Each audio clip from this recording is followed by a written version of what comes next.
Hey there, what's up internet? My name is BlackLightAttack. I'm not on a boat, and this is episode 12 of Let's Play Final Fantasy VII. So last time we kind of ran short on Gil. We need some money, and I went and did some grinding. Ended up accidentally learning a new enemy skill, which I had forgotten was around here, which I'll point out later. Because, you know, I like to give you guys little tips on how to play. But now we can afford the Chocobo lore. We got plenty of money. Wouldn't hurt to buy some. Yeah, I know. So he's gonna sell us some stuff. First, I gotta sell him some shit. Probably get rid of all of our old armor that we're never gonna use again. Titan Bangle shit. Mithril Claw we still need for Tifa. Leather Glove we can get rid of. Get rid of. Wait, do we have 2 Mithril Rods or what? We have 2 Atomic Scissors. Or is Eris using an outdated weapon? Eris, be honest with me now. Full Metal Stat? Okay, Mithril Rod is old. Okay. So how much gil do we have now? Plenty. 4,000. Okay. While we're here, that one enemy skill reminded me of another enemy skill you can get out here. And I don't know if we're going to need that Mithril Armlet. Probably not. I think we have Carbon Bangles, but whatever. We'll hold on to it just in case. It's not going to do that much for us. So the enemy skill that we learned is level 4 Suicide, but before we worry about what level 4 Suicide does, we're going to want to buy 1 Mimit Greens, which is super expensive, I know, and then I think the other really good one is Tantal Greens. And we just spent a lot of money on that. Don't worry, I'm not too worried about money right now because we have a big grind session coming up. At the end of this episode, I'm gonna do it between episodes, and I might make like a 0.5 episode on it, kind of like I used to do for the Super Mario series, but I'm going to explain how to catch Chocobos now. So, you saw me buy some greens, you saw me buy the Chocobo lore materia, and I'm going to take these greens that I just bought, and I'm going to put them at the top, and the way to catch a Chocobo is first you need to encounter one in a battle, and in order to do that, you need the Chocobo lore materia. You actually can encounter Chocobos, you need to run them, these are Chocobo tracks. And you actually can, you do have a small chance of encountering a Chocobo without the Chocobo lore, but the Chocobo lore obviously increases your odds. And we did not find a Chocobo in this one, I can already tell from the music, because the battle music is different when you run into a Chocobo. Okay, so you see these little squirrel dudes sticking out of the ground here?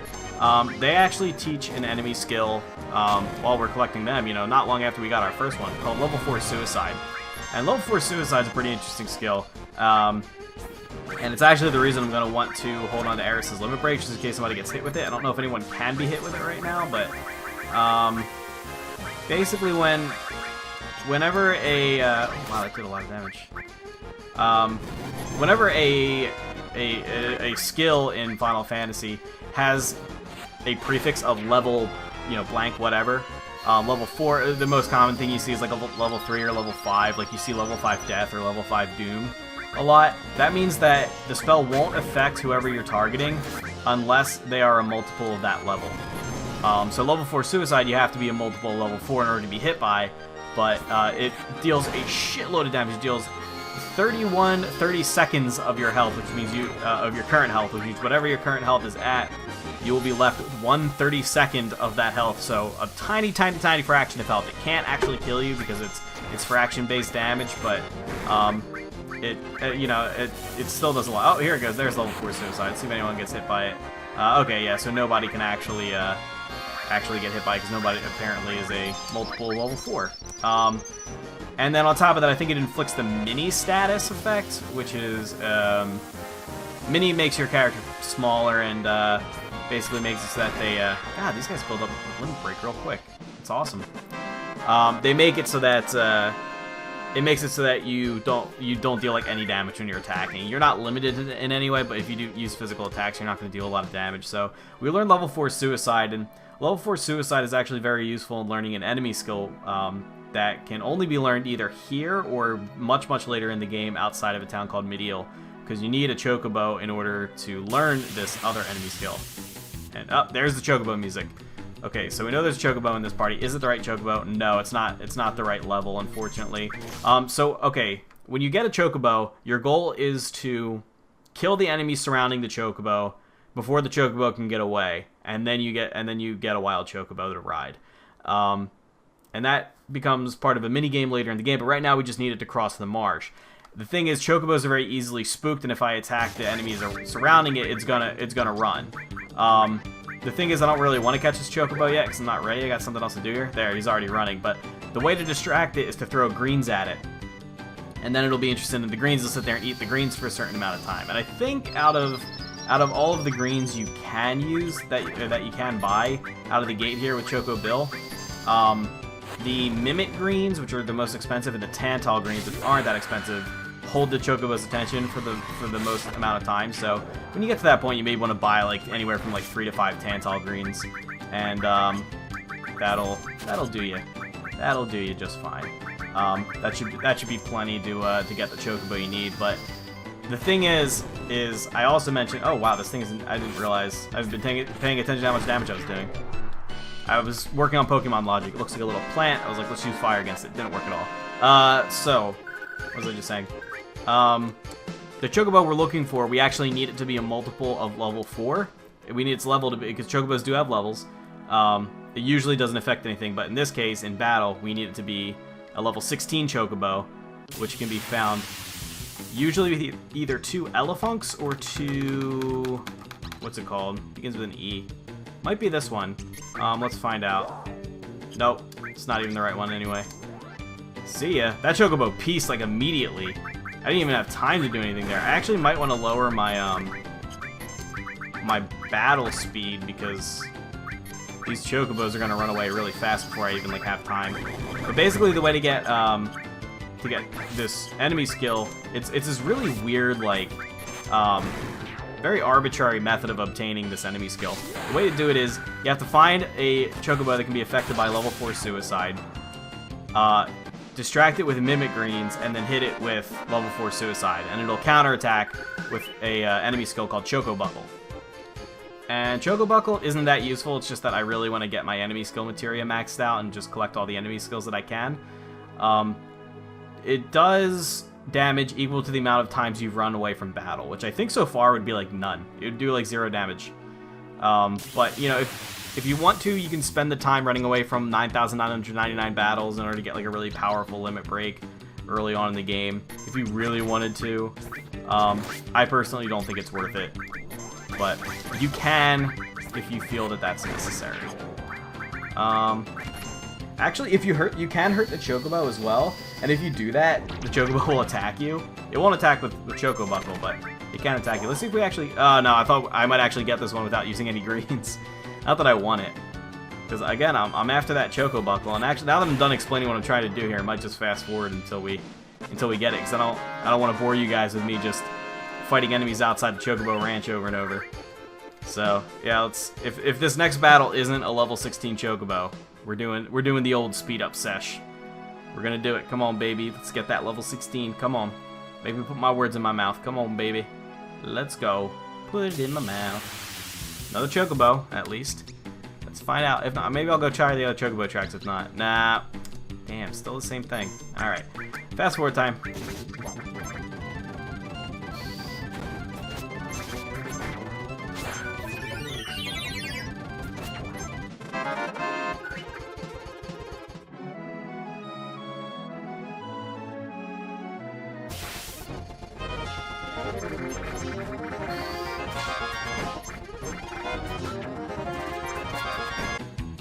Okay, boom, we got it. That's a level 16 Chocobo. I can tell because of the party that it's got, which is these 2 elephant-looking motherfuckers.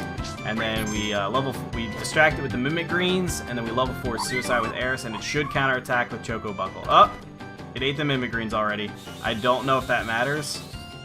I think normally, I think it should still counterattack with Choco Buckle. Yes, perfect.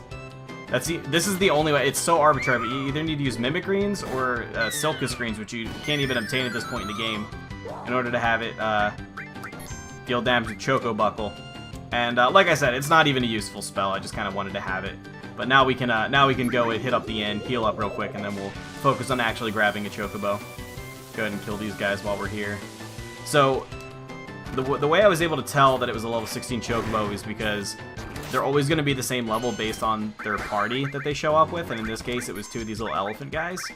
If it also had appeared with 2 of the ugly-ass ostrich with hand things, that's also a level 16 Chocobo. Any other party is a no-go. Right now, you might see that Cloud's limit break bar is blue. That's the sadness status effect, and that's kind of bad. Oh, I accidentally hit change with Cloud. I didn't mean to do that. That's kind of bad. I don't really want that status effect on. So sadness is an interesting status effect. Oh, it looks like Aerith says it too. I think it's that bubbly thing that the elephants keep using that does it. Sadness. There are two conflicting status effects in this game: sadness and fury. Sadness makes you take 30% less damage, which is a good thing, but it makes your limit break fill up much slower. Fury, on the other hand, makes you miss a lot. You don't take any more damage, even though this is opposite. It makes you miss. I think you have like a 30% chance to miss when you have Fury on, but your limit break gauge fills much faster. And that's actually going to come in handy when we grind out some limit breaks in Mithril Mines. So, let's go talk to Chocobo. By the way, there was another person heading towards the marshes. Without a Chocobo, the Midgazan probably got him. It was a man in a black cape. Motherfucker. The black cape. Alright, let's go ahead and 100 gil a night, no problem. Ain't even a problem, yo. Okay, now we can actually go ahead and catch a Chocobo. It's like, I've been recording for like almost 14 minutes now, and I still haven't gotten a Chocobo. It wouldn't have been that long for you guys. Probably closer to like, anywhere, I don't know, 10 to 12 minutes. I don't know how long I was looking for that Chocobo, but now all we need is a Chocobo to ride, so it doesn't matter what level it is or what its stats are or whatever. But later in the game, you can start breeding your own Chocobos, and you can actually start racing them, which is really fun. One of the that's probably the most in-depth and dedicated mini games in this game. Okay, so we got a Chocobo. Let's go ahead and Tantal Green that dude.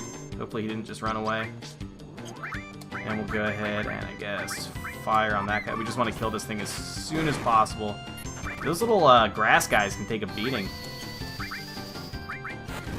But we need to be careful about which enemies we attack, because if you kill an enemy and then you have an attack coming up, like in the wings... Yes, perfect. The character will... That's up. If you selected attack on an enemy and it died before your attack goes off, the character randomly selects from the remaining enemies who it's going to attack, and sometimes it'll attack the Chocobo. But, okay, so we have a wild Chocobo, and while you're on a Chocobo, you don't get any random encounters to worry about. You know, they're pretty fast too, so they're a good method of ground travel if you need to get somewhere. And more importantly, the Midgazan is not as fast as the Chocobo. You see that shadow of the snake going around in there? That's the Midgazan. If it catches us, we will die. I don't want to die, so let's go ahead and get across this here marsh. I believe it still does detect the Chocobo's footsteps. So let's try to bait it over here. I really don't want to be in this fucking camera view. Get away. Get away from me. Too fast. Oh, you're mad. And there we go. And now our Chocobo's gone, but... Gasp. Oh, shit. That was a Midgazan. Sephiroth? That is badass. Sephiroth just fucking pile drove a snake onto a tree. Nobody fucks with Sephiroth, I guess. Not even snakes. But now that we're across the marsh, we are ready to go into Mithril Mines. That's just a nice little cutscene you're treated to. But we're done with you, Chocobo. Goodbye. Thank you. You've been a great friend. And whenever you're done with a wild Chocobo, it gets sent back. Once you have an airship in this game, like most Final Fantasies, you do obtain an airship at some point in the game that helps you travel around the world.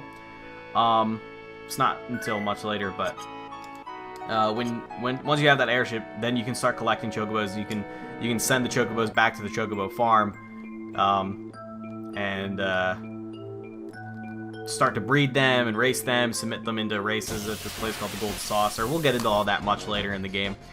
But that's the main minigame. Final Fantasy VIII has its card game. Final Fantasy IX has its shitty card game. This game has the ever-amazing Chocobo breeding. So, Chocobo racing, Chocobo breeding, super fun. And let's see. So here we're in Mithril Mines. This is just really a like natural landscape kind of thing that we have to go through. But these enemies are actually very integral to the strategy I have that many people use to grind limit breaks early in the game. And I'll explain that more in detail in the 0.5 episode that I've decided I'm going to do. But just know that those dragon guys are very important, as well as the little shitty guys. And most importantly, the Matcha Magic that just came out of Eris's ass. That's why you really need to make sure to pick up the enemy skill in Shinra HQ after you rescue Eris and Red 13. And you definitely need to learn Matcha Magic the second you get out of Midgar, because you can definitely grind up some limit breaks very easily with those two things. So go ahead and grab these items, an elixir, or no, I'm sorry, an ether and a tent, and I think we can climb up that vine. Yes, you can actually hit select, and did I tell you guys this already? If you hit select, you get the little long range material. Nice. If you hit select, you get the little cursor above your head, and that's useful for when cloud's being obstructed from your view by like an object or something. If you're like going through a cave that isn't a like a little screen changed, if cloud's out of your vision, you can keep track where he is with the cursor. It also shows you red arrows indicate doorways and green arrows indicate ladders and stuff like that. Usually just ladders for the most part, but pretty interesting. I usually keep it off just for aesthetic effects, but it can come in handy. Just to let you know. So if you're not sure, you're like, oh, can I climb up that? Maybe. And even actually, if you're just playing through the game for the first time, you might even just want to, keep it on at all times. It's very helpful.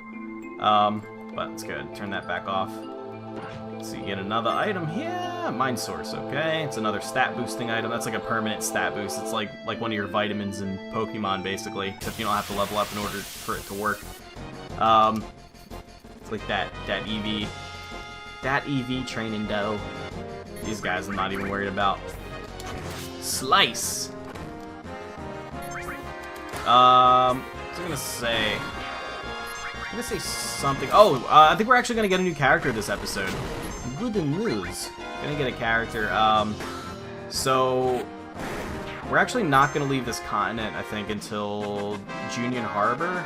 Yeah, Junion. Well, I think it's actually pronounced Junon, but I've always called it Junion. I mean, there's gonna be a lot of aspects of this game that, like, in later entries into the series, they like confirmed how certain things were said. Oh, hold on. Just a second. Son of a bitch, the tweaks.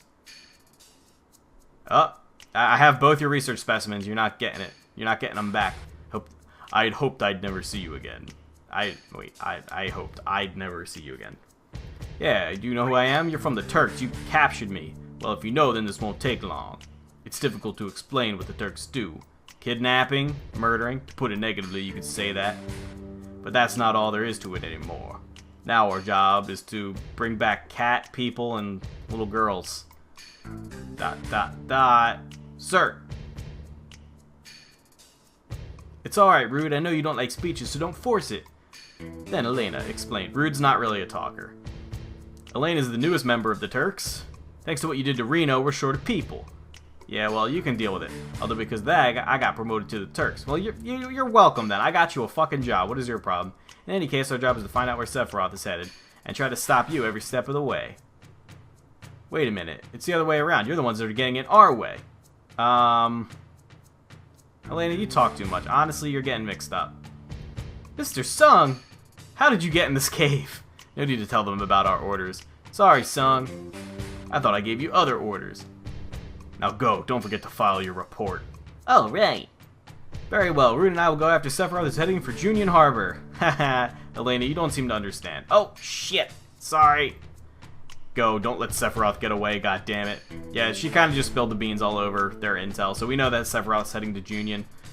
Reno said he wanted to see you after his injuries you gave him healed. He wants to show his affection for you all with a new weapon.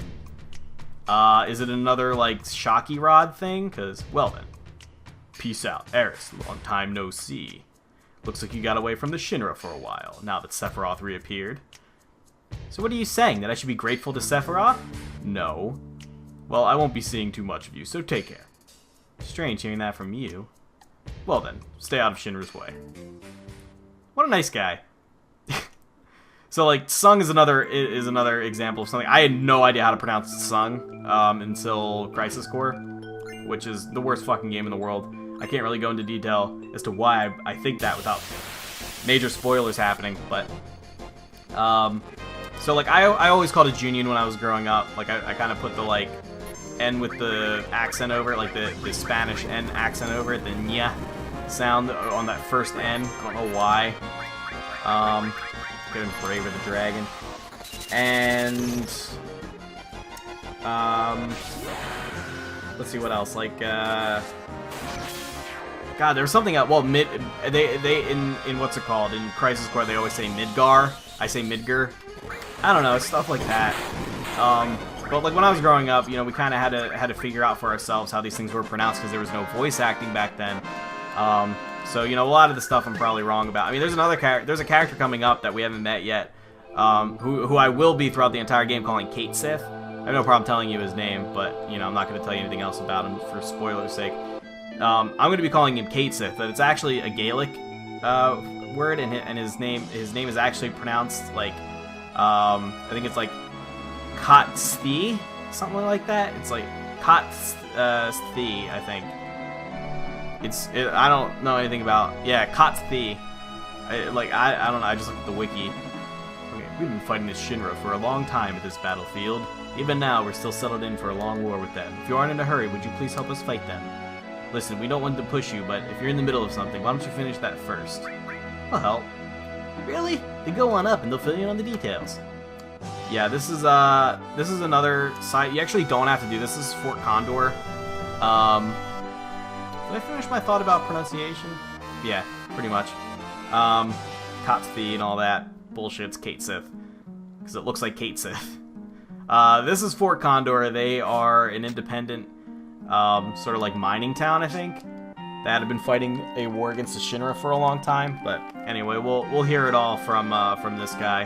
And what's nice about this is if you agree to help these people, even though it's optional, not only do you get rewards for helping them, but you get access to a free inn, which is really useful while you're grinding in Mithril Mines. Now, this is something. I never thought anyone would climb up here.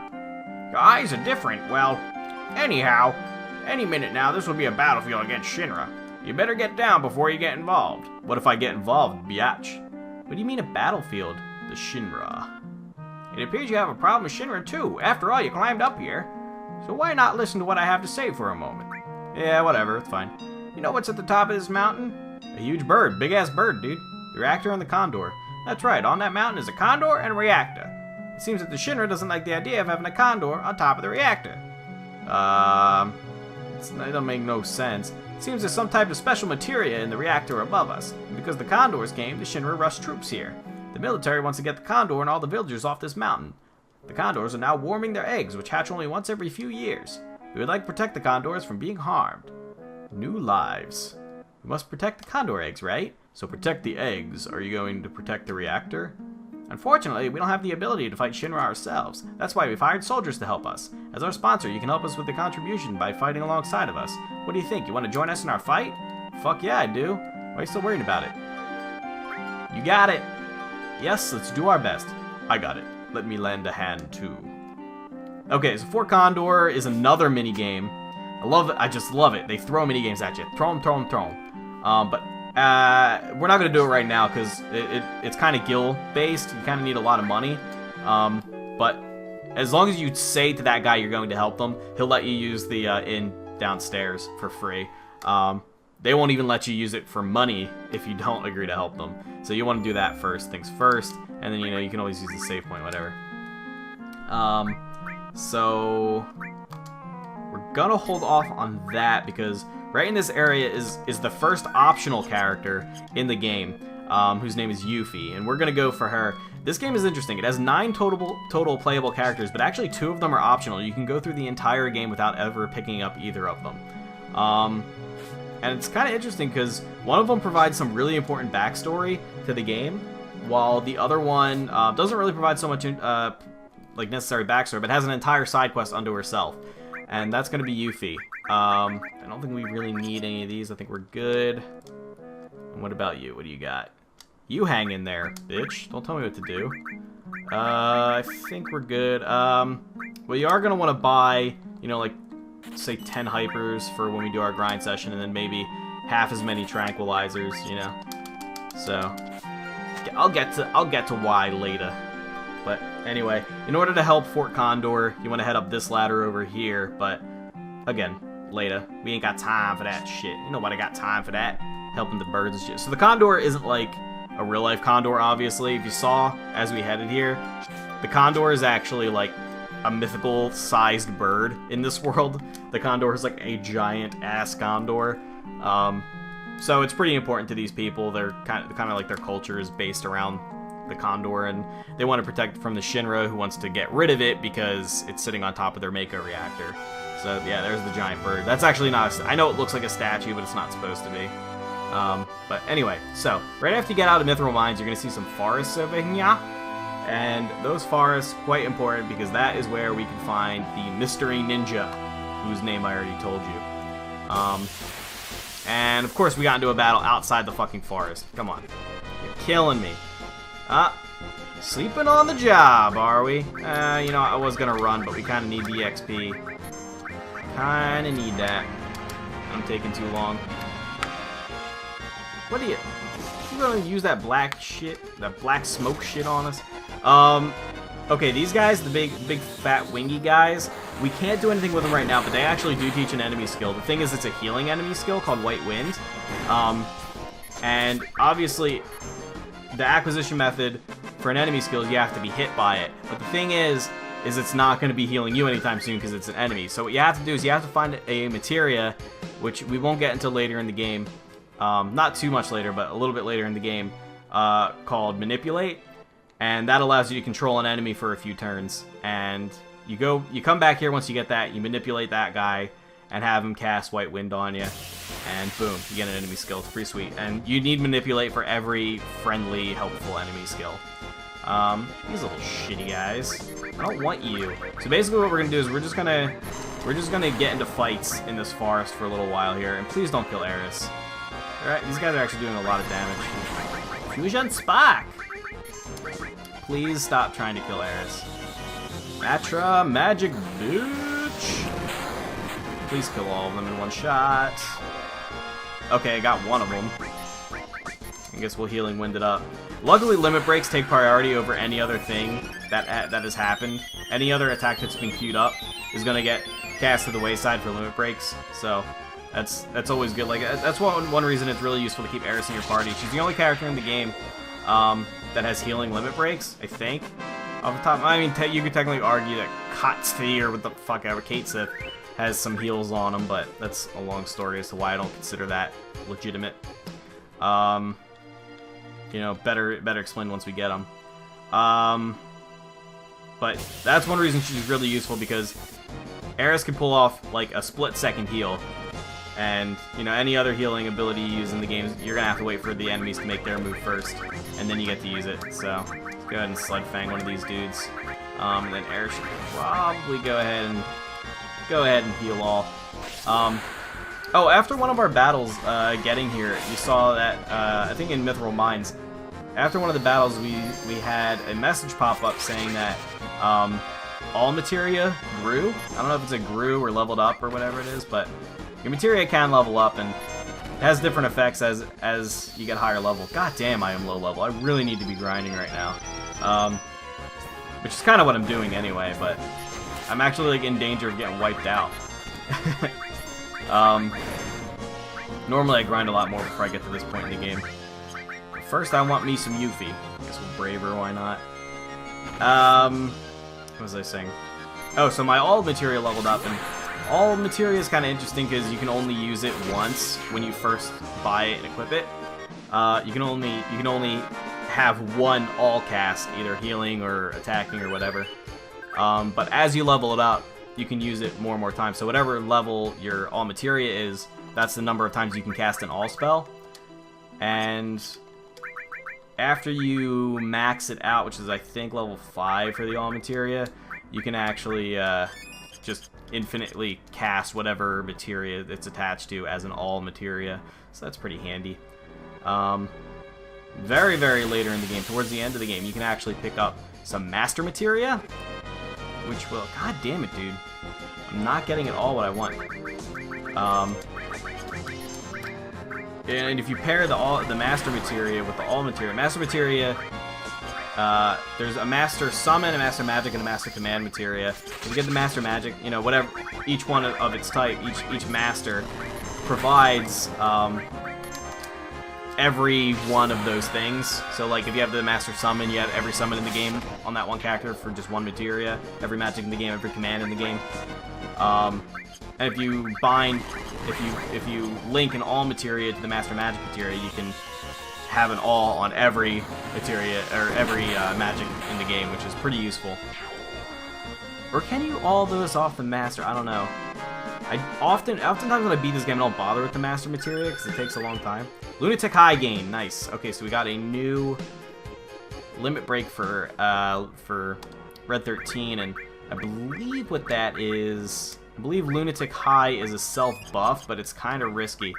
I believe Lunatic High self-casts on Red 13 both Haste and Berserk. Now, Berserk is bad. I think Berserk increases both your damage and your speed, but you lose control of that character, and all they will do is physical attack. So it's really bad if, like, say, Eris gets Berserk cast on her, because she can't do anything with her physical attack, but with Red 13 casting that on himself, basically, he'll just rapidly attack until the enemy's dead. The only problem is you lose control of him for the rest of the fight. So it can be handy early on in the game, which is basically the only time you're ever going to use Lunatic High, but...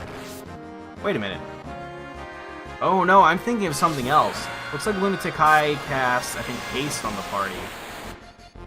Just Haste, whereas the... what am I thinking of? It's like Blood Moon or something? I think that casts both Haste and Berserk on Red 13 only.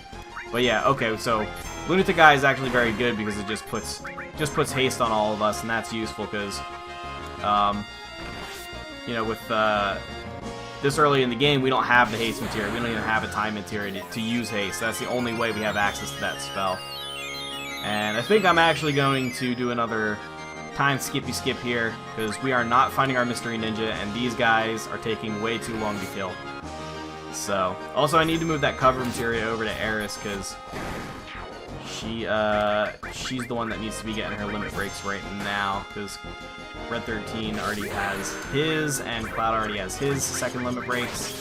So, done and done. Alright, so yeah, time skip time. And boom, there we go. Okay, here's the Mystery Ninja I wanted. Also, Eris gained a new limit break, Seal Evil, which is not entirely useful. You find some use for it in this game before it becomes kind of outdated, but basically it just, I think on all enemies it casts Stop and Silence, but it actually doesn't deal any damage or heal anybody, so let's go ahead. Oh, we won already. Alright, I was gonna say Lunatic High and then Healing Wind, but not even necessary.